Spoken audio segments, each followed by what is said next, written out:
So I decided to make a DVD review, both of the DVD just to show you how it looks like and talk about the content as well, of probably the biggest box set in my personal DVD collection, and it is the pretty monstrous Travels with Palin.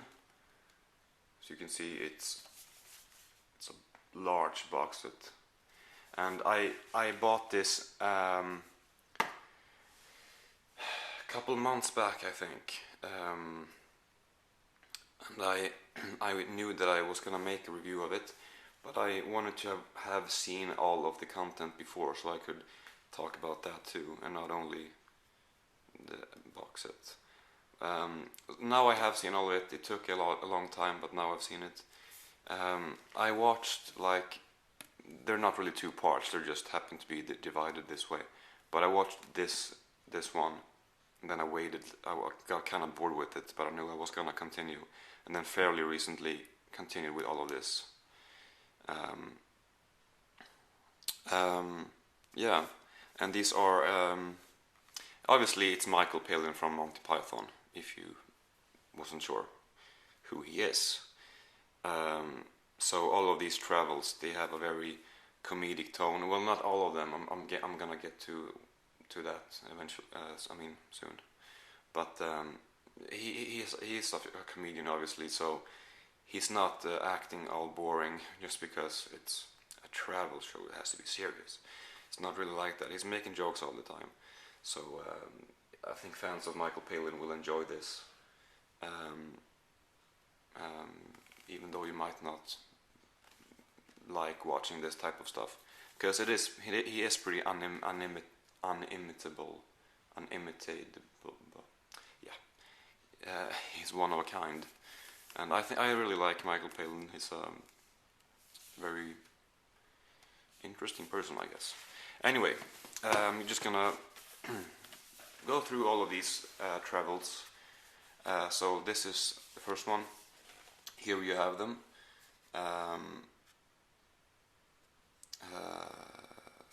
Well, first there is Great Railway Journeys, and that's not really his show. I think that it might be a show where different celebrities or public figures, they guest the show, and maybe they are interested in trains and they're in for one episode or something. I don't know really, but that's not really like the rest.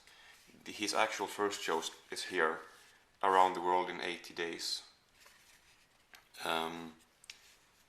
And I'll talk about these later. I'll just mention all of them first. And then you have Pole to Pole here, and then Full Circle. And then if you open this up, you can see down here, for example, Around the World in 80 Days. Here you have a green line, so you can see here where he went. You can't see that very well here, but you can see lines here on the map where he has gone. So 20 discs all in all, 10 on each, obviously. The Great Railway Journeys here, and then Around the World in 80 Days, episode 1, 2, 3, and then 4 to 6, and then 7. Basically, it's a Jules Verne novel. He goes around the world in 80 days without using an airplane, basically. And yeah, he doesn't really bring anyone with him. He goes alone with his film crew. The film crew they're never really in front of the camera. He sort of makes some references to the fact that there are people there, but they never really talk, or sometimes maybe, but very seldom, that they are in front of camera. It's just him, basically. And all of them are very similar to each other in the sense that it's him traveling and he's narrating all the time. And it's also kind of educational, a lot of facts about the different countries and places he visits. Yeah, so Around the World in 80 Days, that's his attempt of traveling around the world in 80 days, like Phileas Fogg. And then you have Pole to Pole. This is not a time pressure thing anymore. It's just the first one. I guess it was appreciated, so he continued. He didn't know that he was going to make this many series when he made the first one. He just sort of kept going. But Pole to Pole has how many episodes? 8 episodes. Basically, he started at the North Pole and he goes down to the South Pole through Europe and Africa, for example. Then Full Circle. How many episodes are there? Let's see. 10 episodes. My personal favorite of the shows, just because it's so much grander. It's just larger. It visits these very fascinating places, and it's much more epic, you could say.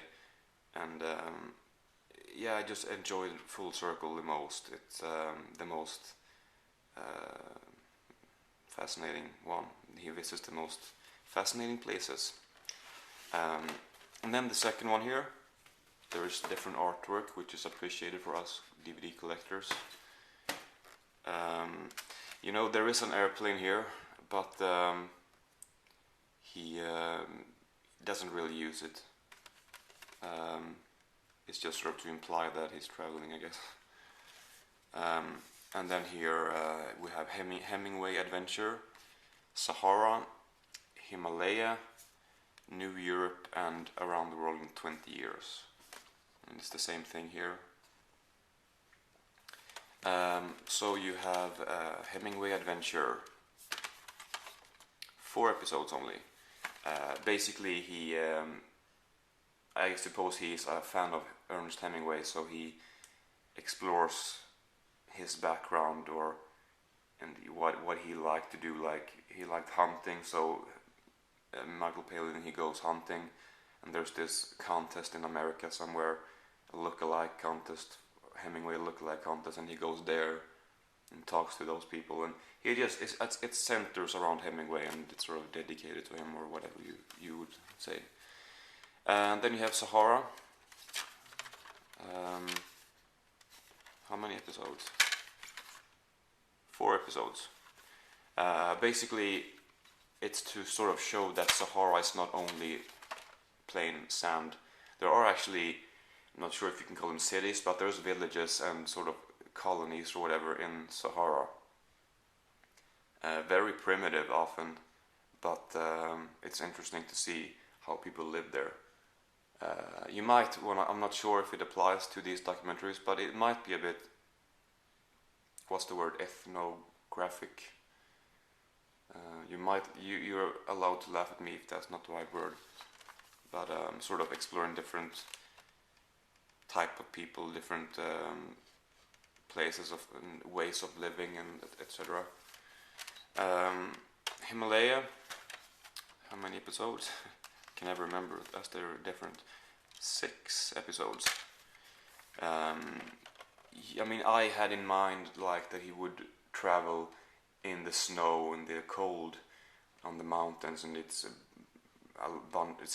snowstorm. You know, that's not really what it is. He is mainly it's like warm. He can go walk around in his t-shirt. I guess he is in the Himalaya, but it's not snow around most of the time. Maybe that's also to show that it's not just snow in Himalaya. I'm not sure if that's the same purpose there, but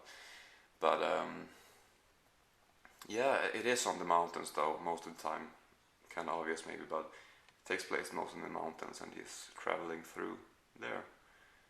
And I think it's in Himalaya, or maybe it is Sahara, that he meets Dalai Lama and speaks to him for half an hour or something. Not all of the whole half an hour is in here, but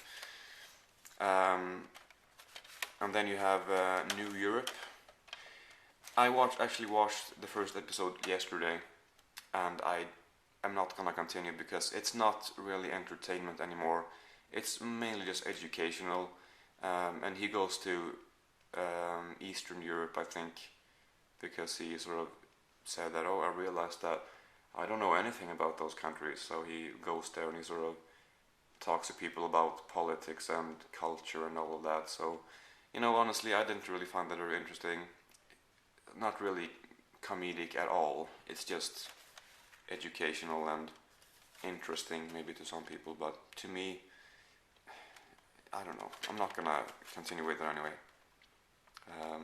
But you have 7 episodes there too. And then finally, which I watched now, like just before this video, Around the World in 20 Years. It's only 1 hour, a 1 hour sort of special or revisiting, because on the Around the World in 80 days documentary, he traveled on this dhow, whatever it was called, and there was a crew there called Al Shama, and he spent like 6 days on the ocean traveling between places, and he got to know them very well. He sort of bonded with them, I guess. So then now 20 years later, which would be in 2008, he tries to look them up and find the people again. And it's not really a spoiler, but maybe you don't want to know what happens in the end. It's a documentary, so just so you know, I'm gonna spoil it. But I just really like how he sits in the ending with those people, and they're all watching together on his portable DVD player, sitting and watching. You know what a portable DVD player look. What am I doing here? But just watching themselves.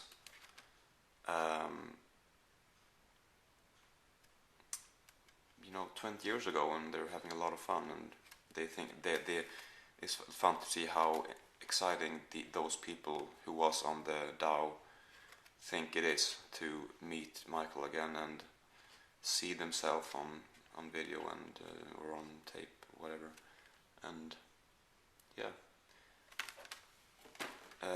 so that's sort of briefly what the shows are about. And maybe most people don't know that Michael Palin is such a traveler and has made all of these shows, but I would definitely recommend that you pick this up. I would guess that if you let's say you've seen some of it and you want to see more, you can be pretty certain that you will probably enjoy the rest of it, because it is all very similar, except then for New Europe and Hemingway adventure as well, which is a bit weaker, but still pretty good. And here's a booklet too. It says The Journey's Diary. It sort of just goes through the different episodes. And there's various pictures here.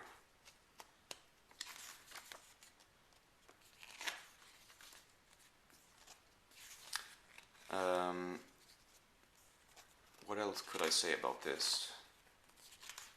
Well, there is one thing actually that I've been thinking about, which that's sort of how it works maybe in documentaries too. It's just that, especially when it comes to this show, it sort of, maybe it shouldn't, but sort of not baffles, but it sort of interests me sometimes. I'm getting curious. How are they making this? How is it behind the camera? Because a lot of the time, maybe it's supposed to be very spontaneous, and for example, in Around the World in 80 Days, he has to get somewhere fast, so he's walking up to this maybe a taxi, and he says, "Can you get me there now?" And yeah, sure, hop in. And so he walks in, and maybe the cameraman follows, and they drive away. Or maybe he drives away without the cameraman, and the cameraman stays and films the taxi go away. And then in the next scene, the cameraman is in the taxi. And I just sort of wonder, what's the process in between there? Did they sort of decide before that, okay, I'm gonna jump in and you film me, go away, and then or they have a director, so it's not Michael Palin who decides how it works, I guess, but and then I'll stop the cab and you can go over here. How does it work? You know, that's how it works in documentaries too. But not just in this one, but it's always. I always am curious and actually annoyed because I like it to be spontaneous. I don't want it to be all of this planned stuff before, but maybe it wouldn't be as good otherwise. But it's also like a plane lifting at one point, and they go off, and the cameraman is filming from the ground. How did he get on later? I don't know. But it's a lot of that. So it's just kind of funny how it works, and they're not two cameramen either, because you can see at one point, for example, he's going on a taxi, like I don't know if it's a horse or whatever, but he's sitting in this open chair. It's not no roof or whatever, and the cameraman is filming from the side when he goes by, and you cannot clearly see that. Only Michael is there and the driver or the controller of the animal or whatever. And then next scene, the cameraman is on there again, and you know I clearly don't know how these things work, but it just interests me, and that's all I want to say with that. That it interests me. I'm getting curious of what's the process in between, and how does it work. Anyway, though, that is all I have to say about this, I guess. The last one was made in 2008, as I said, where he visits back. But it would be fun if he made another one, because I enjoy this. I don't remember how much I paid for this, but you can just search for it on Amazon or eBay or wherever, and not too expensive, maybe £40 or something. So it is worth it. I'm not sure.